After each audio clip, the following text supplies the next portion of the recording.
Hello friends, welcome back my YouTube channel MS maths, जहां upload करता हूं मैं BSc mathematics and physics related video lectures. So in this video will discuss about the Cauchy integral formula.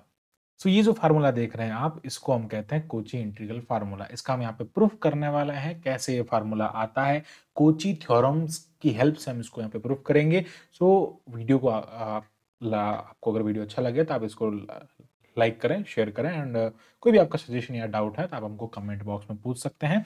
इससे पहले कि हमने जो भी कॉम्प्लेक्स एनालिसिस पे रिलेटेड जितने भी वीडियोस हैं वो बनाए हैं, वो आप आई टैब पे जाके भी देख सकते हैं। अदरवाइज वो वीडियोस आपको लिंक डिस्क्रिप्शन बॉक्स में मिल जाएगा, वहां जाके पे आप हमारी प्लेलिस्ट से सारे बीएससी के लिए जो कॉम्प्लेक्स एनालिसिस है उसके वीडियोस देख सकते हैं। सो बात करते हैं यहाँ पे कोची इंटीग्रल फार्मूला की।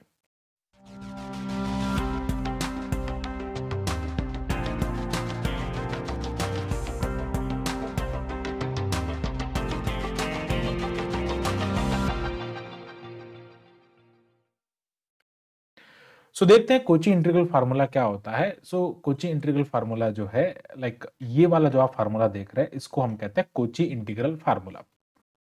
अगर मैं इस फार्मूला की बात करता हूं तो एक्चुअली में अगर इसके स्टेटमेंट की बात करें तो ये है क्या। F Z is an analytic function with in and on closed contour. एक क्लोज कंटूर है आपके पास में सी, उसमें और उस पर, ठीक है, उसमें हो गया, विद इन उसके साथ में और उस पर, on closed contour C, and Z not is any point in the C. Z naught जो है वो उसके इसका एक पॉइंट है उस कंटूर का। तो यहाँ पे ये सभी समझने के लिए आपको पहले कंटूर, कनेक्टेड कंटूर, डोमेन, इन सब के बारे में पूरा नॉलेज होना चाहिए। तो वो मैंने हमारे प्रीवियस वीडियो में दे रखा है, तो वहां जाके आप उस नॉलेज को जरूर लें, ताकि कॉन्सेप्ट वो कर क्लियर होगा तभी आप इस कॉन्सेप्ट में आ सकते हैं। ठीक है, तो ये जो फार्मूला होता है ना, F Z is equals to like F Z not is equals to 1/2 pi iota. ठीक है, इंटीग्रेशन होता है ये कंटूर सी में, और ये होता है F Z upon Z minus Z not. ये जेड नॉट जो पॉइंट उस कंटूर के अंदर है, उस पे इसका क्या होता है, यहाँ पे इंटीग्रेशन होता है। इसको हम कहते हैं कोची इंटीग्रल फार्मूला। अब हमने जब यहाँ पे n इज इक्वल्स टू 1 रखा इस फार्मूले के अंदर, तो हमको ये वाला फार्मूला मिल गया। मतलब एक जनरलाइज्ड फॉर्म में आप कह सकते हैं, अगर हमने n इज इक्वल्स टू 1 रखा है यहाँ पे, तो ये एफ डैश का formula, F dash F Z not का फार्मूला आपको यहाँ पे मिल गया। फिर हम यहाँ पे 2 रख देंगे, 3 रख देंगे, तो अलग अलग टाइप्स, ये इसके डेरिवेटिव को रिप्रेजेंट कर रहा है। ठीक है, ये nth टर्म के डेरिवेटिव को रिप्रेजेंट कर रहा है। तो ये यहाँ पे n1 2 3 4 रखने पे आपको यहाँ पे इस टाइप से अलग अलग फार्मूला, मतलब n पे डिपेंड करती है वैल्यू। ठीक है, तो ये इसका हमने जनरलाइज फार्मूला लिख दिया कि F N Z not is equals to n factorial upon 2 pi iota, contour में इसका इंटीग्रेशन हो रहा है F N Z F minus, और ये हो जाएगा n+1। ठीक है, हम इसका यूज आगे हमारे क्वेश्चंस में भी करने वाले हैं, तो आप उन क्वेश्चंस को भी जरूर देखिए जो कि वीडियोस हमने यहाँ पे अपलोड कर रखे हैं, ताकि एक्चुअल में क्या होता है, क्वेश्चंस देखने से ही आपके पूरे कॉन्सेप्ट जो है तो अच्छे से क्लियर होता है। बट हालांकि कभी कभी एग्जाम में डेरिवेशन भी पूछ लिया जाता है, तो हम उस डेरिवेशन को यहाँ पे प्रूफ करने की कोशिश करेंगे और समझेंगे कैसे ये जो फार्मूला होता है ये हमको मिलता है with the help of Kochi theorem. तो कोची थ्योरम भी क्या है, वो भी हमने हमारे प्रीवियस वीडियो में बता रखा है। तो हम यहाँ पे उसका जस्ट यूज करेंगे बाय यूजिंग दिस टर्म। इस टर्म के थ्रू हम उसका यहाँ पे यूज करेंगे। देखते हैं यहाँ पे क्या होता है। जब भी हम, हमारे पास में कोई भी C1 एक सर्कल है, मान लीजिए एक हम कंटूर लेते हैं यहाँ पे, ये एक कोई सी कंटूर है। ठीक है, अब इस कंटूर में हमने एक सर्कल लिया है। ठीक है, इस कंटूर में हमने एक सर्कल लिया है, क्योंकि हमारे पास ये जो सर्कल हम ले रहे हैं, ये सर्कल जो है इसको हम कह देंगे C1। ये हमने यहाँ पे एक सर्कल लिया है, दैट इज C1 सर्कल, और इस पूरे कंटूर को हम कह देंगे C, और ये कंटूर की डायरेक्शन इस टाइप से। ओके, अब यहाँ पे ये जेड नॉट जो है वो इसके अंदर, इसके अंदर कोई भी पॉइंट है, उसके अंदर इस टाइप से 2 पॉइंट्स मिल रहे हैं। उन पॉइंट्स में एक पॉइंट जो है वो जेड नॉट है। अब देखो, C1 be a circle Z minus Z not. अब देखो Z माइनस जेड नॉट का इसका मतलब यहाँ पे क्या हो गया, ये जो हम सर्कल ले रहे हैं इसकी इक्वेशन जो है वो Z minus Z not is equals to R है। इसका जो सेंटर पॉइंट होगा वो क्या हो जाएगा, जेड नॉट हो जाएगा, और इसकी जो रेडियस हो जाएगी वो आर हो जाएगी, where R is the small such that C1 lies entirely in this C. ठीक है, अब ये देखो आर जो है वो स्मॉल है, मतलब ये C1 सर्कल जो होगा एंटायरली सी के अंदर हो जाएगा। ठीक है, देन जी जेड, हम यहाँ पे एक ऐसा फंक्शन ले रहे हैं जो कि F Z upon Z minus Z naught है। ठीक है, जी जेड यहाँ पे हम लिख देता है कि जी जेड जो है वो क्या है, F Z upon Z minus Z naught है। क्लियर? यहाँ तक हम ऐसा एक सर्कल ले रहे हैं जो कि पूरा का पूरा कंटूर के अंदर है, ये बात आपको ध्यान रखनी है। तो which is analytic everywhere, analytic जो है वो एवरीवेयर है except z naught equals to zero. Sorry z is equals to zero, अगर z is equals to zero हो गया तो ये पूरा जीरो हो जाएगा और ये एनालिटिक नहीं बनेगा। ठीक है, अब ये जो है वो डबल कनेक्टेड रीजन है, यहाँ पे आप देख सकते हैं। अगर हम यहाँ पे इसको कनेक्ट करते हैं इस टाइप से, तो ये इस टाइप से डबल कनेक्टेड रीजन होता है यहाँ पे। ये सब हमने हमारे प्रीवियस वीडियो में डिस्कस कर रखा है, तो हम उसी को यहाँ पे डिस्कस कर रहे हैं वापस। मतलब एक लाइक जो इसका बेस है वो कहाँ से आ रहा है, कोची थ्योरम से आ रहा है। और ये सारे हमने कोची थ्योरम में देख रखा है कि डोमेन, कंटूर और ये सारी चीजें क्या होती है।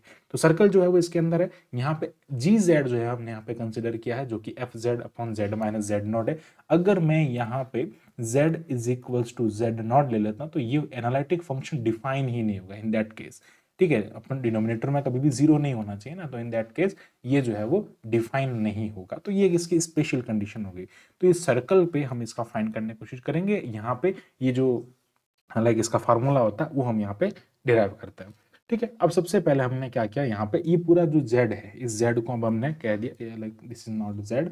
ये पूरा जो c है हमने यहाँ पे जो कंटूर लिया है इसका, वो कंटूर हमने यहाँ पे उस पूरे कंटूर में, अब हमको किसके लिए बात करना है, c के लिए बात करना है। ठीक है, इस c को हमने, अब हमारा जो कंटूर है वो सीधा किस पे चला गया, c से c1 पे चला गया। हमारा जितना भी काम होगा अब c1 पे होगा। समझना है यहाँ पे सबसे पहले ये जो इक्वेशन नंबर 1 है, इस इक्वेशन नंबर 1 में क्या लिख रहा है, ऑन एडिंग and subtracting,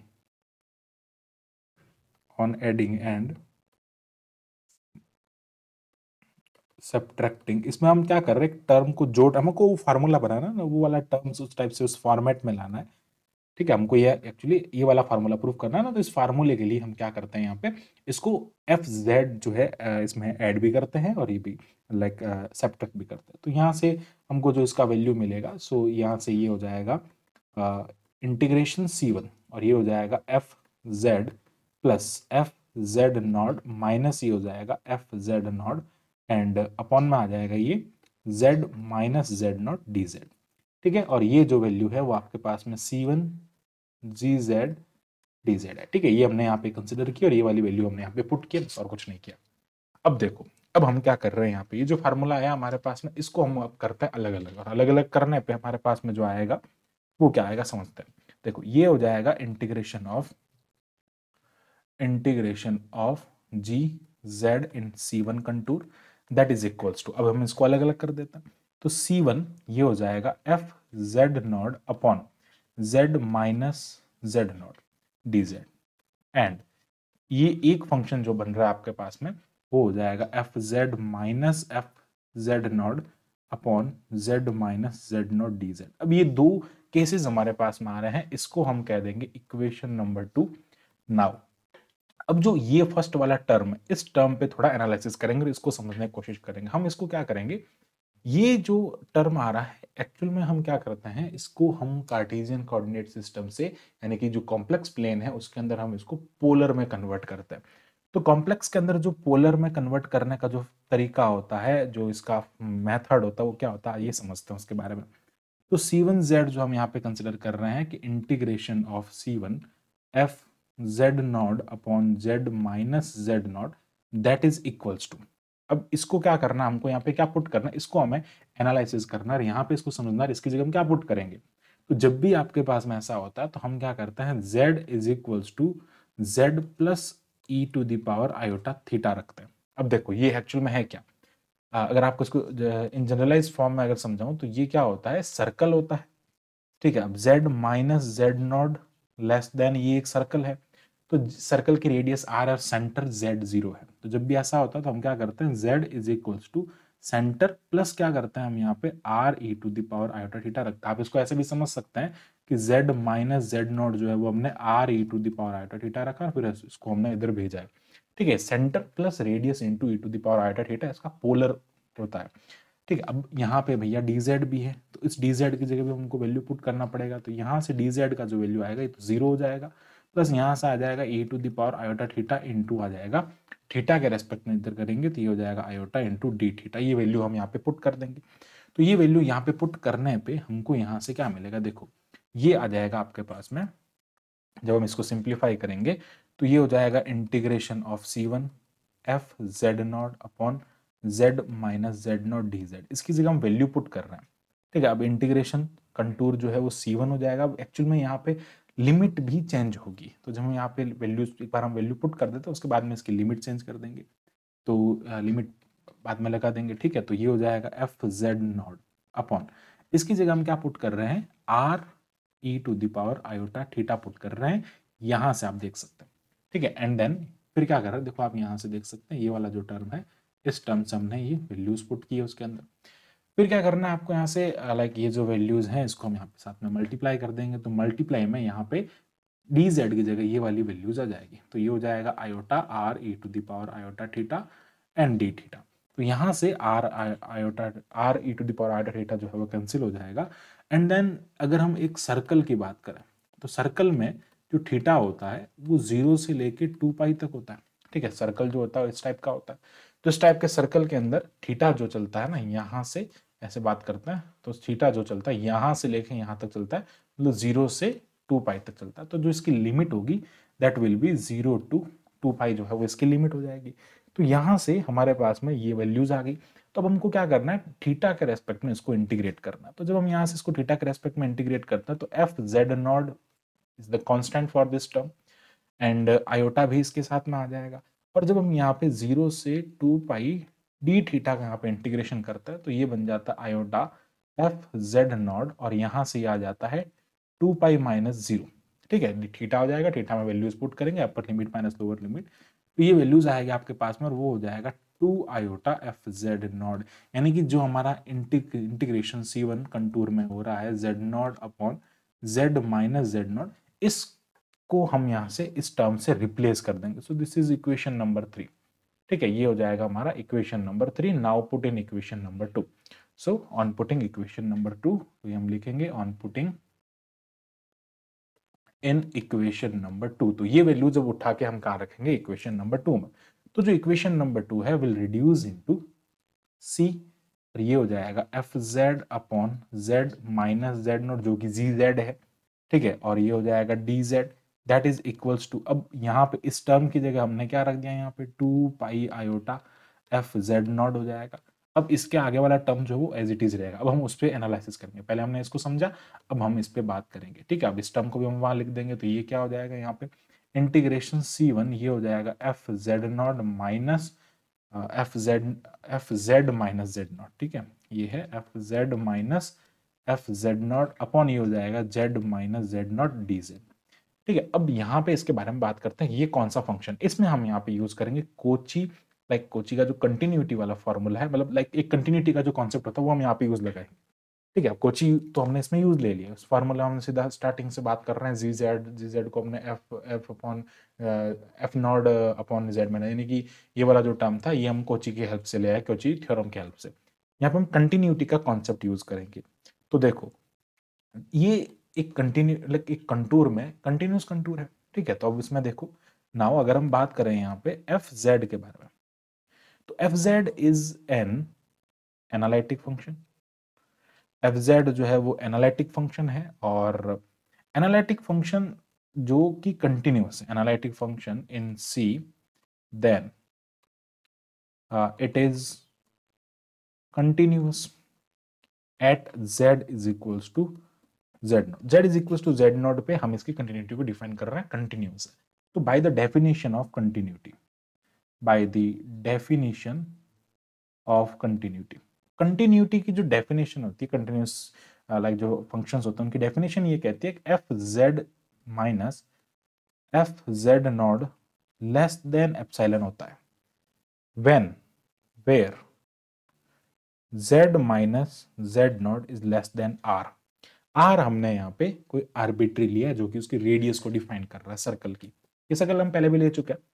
तो ये यहाँ पे कंटिन्यूटी की डेफिनेशन होती है, ठीक है। अपने हमारे फर्स्ट लेक्चर में भी हमने आपको बताया था कि एक लाइक जब हम फंक्शन में वैल्यूज पुट करते हैं तो उसके नेबरहुड में, ठीक है, इसके नेबरहुड में, इस फंक्शन के नेबरहुड में F minus F Z not, यहाँ पे जेड नॉट पॉइंट है जो कि बहुत छोटा है, लाइक एक स्मॉल एप्सिलॉन जो है वो बहुत छोटा टर्म है, ठीक है। ये चीज ध्यान रखना आपको।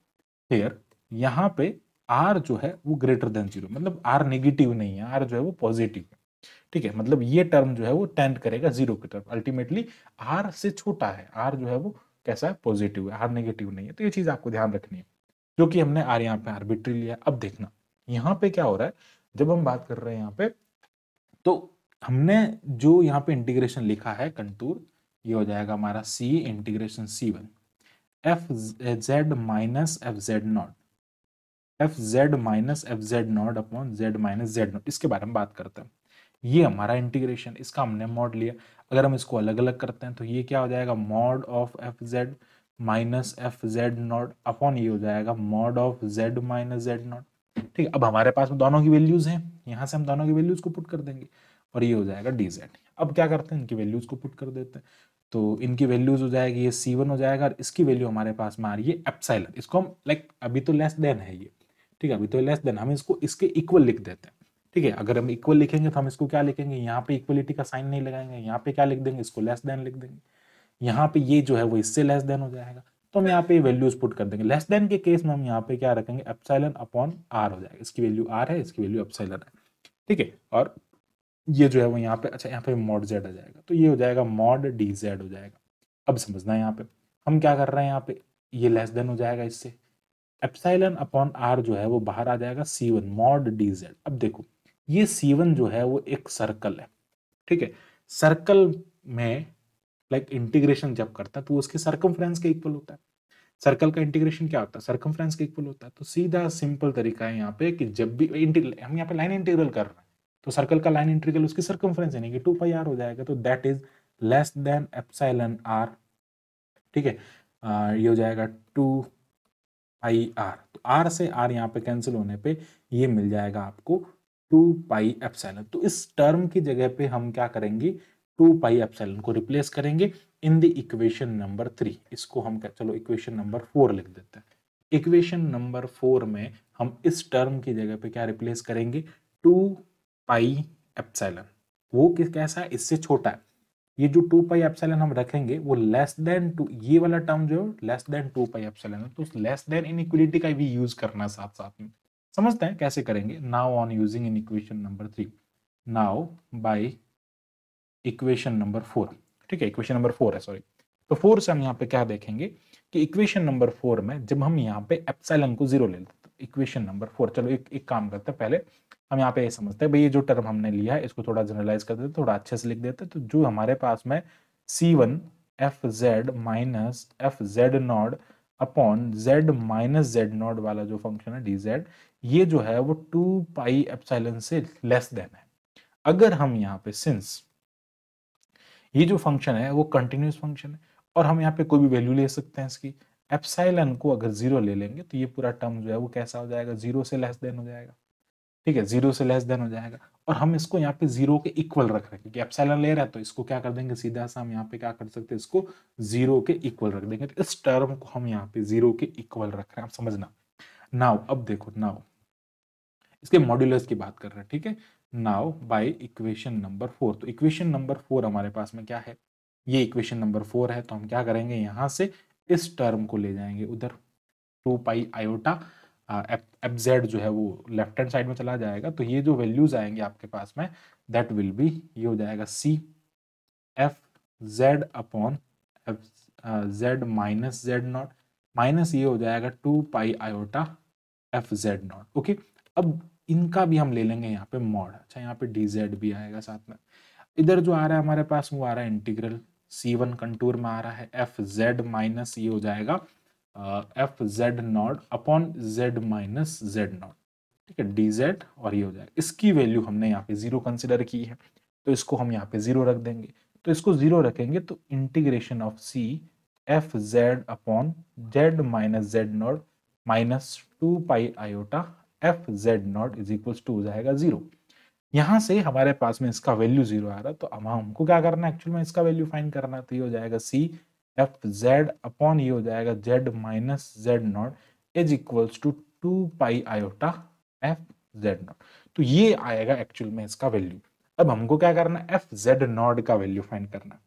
क्या करना है, यहाँ से एफ जेड नॉट का वैल्यू फाइंड करना है। तो एफ जेड नॉट कहाँ है, देखो एफ जेड नॉट है यहाँ पे, तो इसका वैल्यू फाइंड करेंगे। तो जो फार्मूला आएगा अपने पास में एफ जेड नॉट, इसको क्या करेंगे, इसके नीचे भेज देंगे तो ये हो जाएगा 1/2 pi integration of c contour में z upon F Z upon Z minus Z naught. तो ये जो फार्मूला आपको मिलता है, so this formula is for like Cauchy integral formula.